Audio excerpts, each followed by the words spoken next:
All right, welcome back to the channel. It's your boy Fanon, and in this video, we're going to talk about Errol Spence Jr. and Terence Crawford ramping it up on Twitter. Errol going at Terence, Terence going at Errol. Gotta love it. Let's talk about that in this video.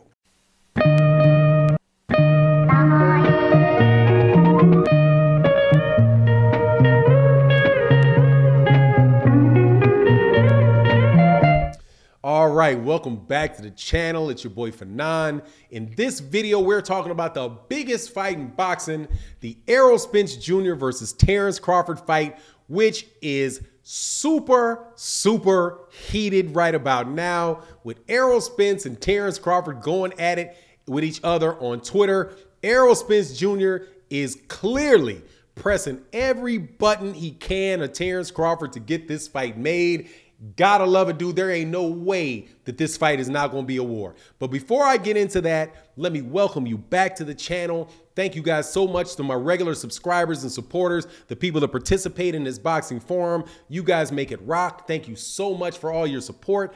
If you are new to the channel, make sure you subscribe to the channel. Hit the bell icon so you can be notified of when we release more videos. And also so that you can come to the live streams that we do pretty much every day of the week, right around 8 a.m. Central Standard Time, 9 a.m. Eastern. So Errol Spence Jr. and Terence Crawford are going at it after the Shakur Stevenson versus Oscar Valdez fight, which, by the way, I think introduced to the world another future superstar. Shakur Stevenson dominated Oscar Valdez the way he should have, the way that we predicted on the channel that he would, went about doing it the way that we said that he would.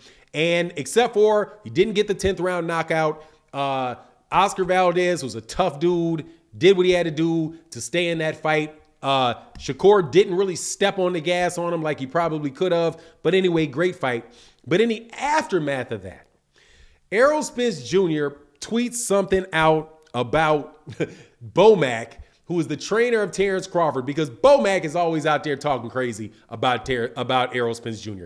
And people can say what you want, but talks crazy about him, man. Talked about how, back, maybe a couple years ago, talked about how a drunk ain't ish, right? And how Errol is going to dominate, Terence is going to bust up, Bud is going to bust up and dominate and destroy Errol Spence Jr., right? All of that stuff. And Errol, now that he has his 3 belts, is not being shy at all about making this fight. So all of that conversation we were having about who's ducking who, this, that, and the other, I'm telling you right now, man, it ain't Errol Spence Jr. because Errol is actually out of character right about now, because at least a couple times a week, he is putting something out there on social media about Bud and trying to get that fight done.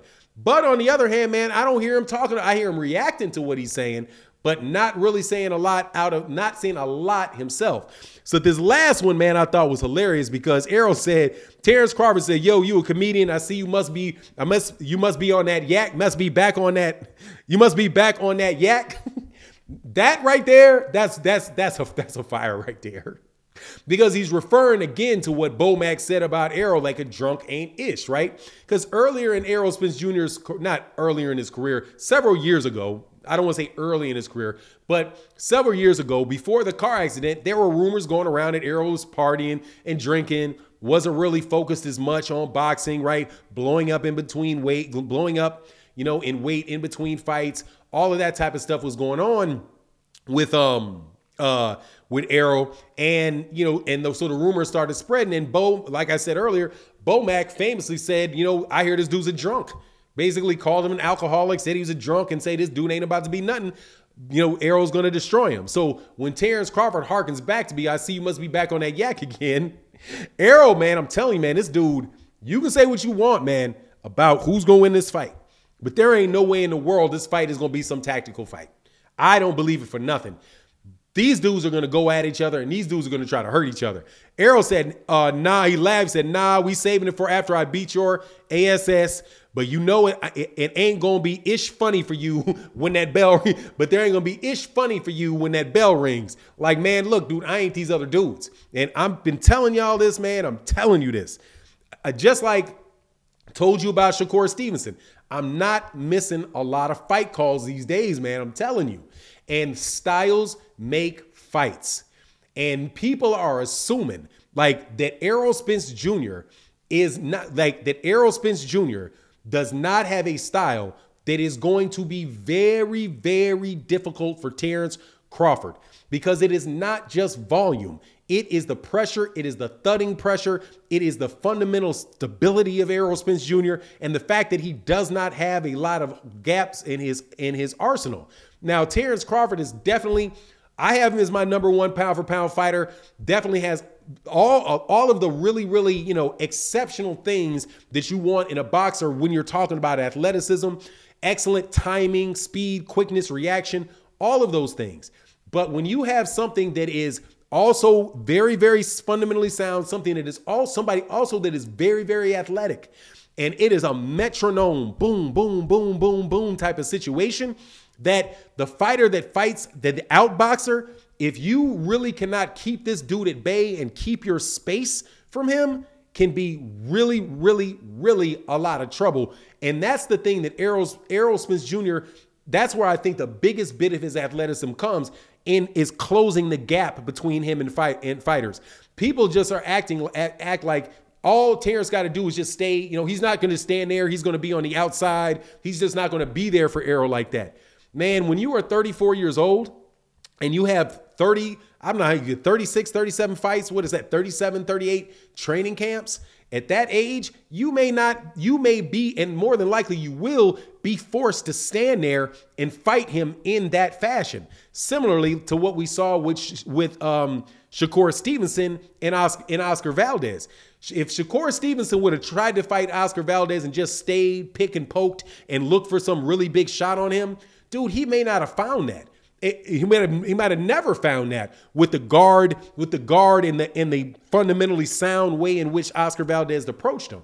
Even though Shakur Stevenson is fighting in the southpaw stance, very fast, great reflexes, all of the above, he had to actually go and score points consistently on Oscar Valdez to rack up points and then get Oscar Valdez to be able to open up where you could find and get those holes and all of that stuff. I'm telling you, man, that this Errol Spence Jr. is extremely, extremely confident when it comes to Terence Crawford. I'm not sure that these other guys that have been in it with Terence since he's got to 147, or even a little bit before that, have ever really believed that they had a chance to beat him and kind of went in there like they're the man.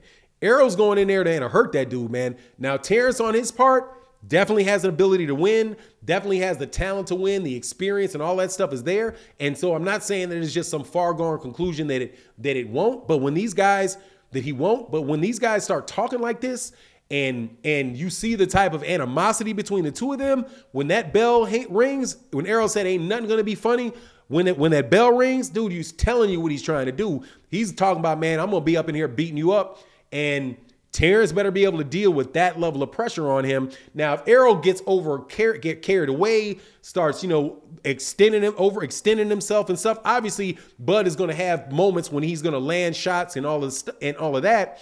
And if he's able to hit him and hurt him, then, Bud is going to jump in there and try to finish him.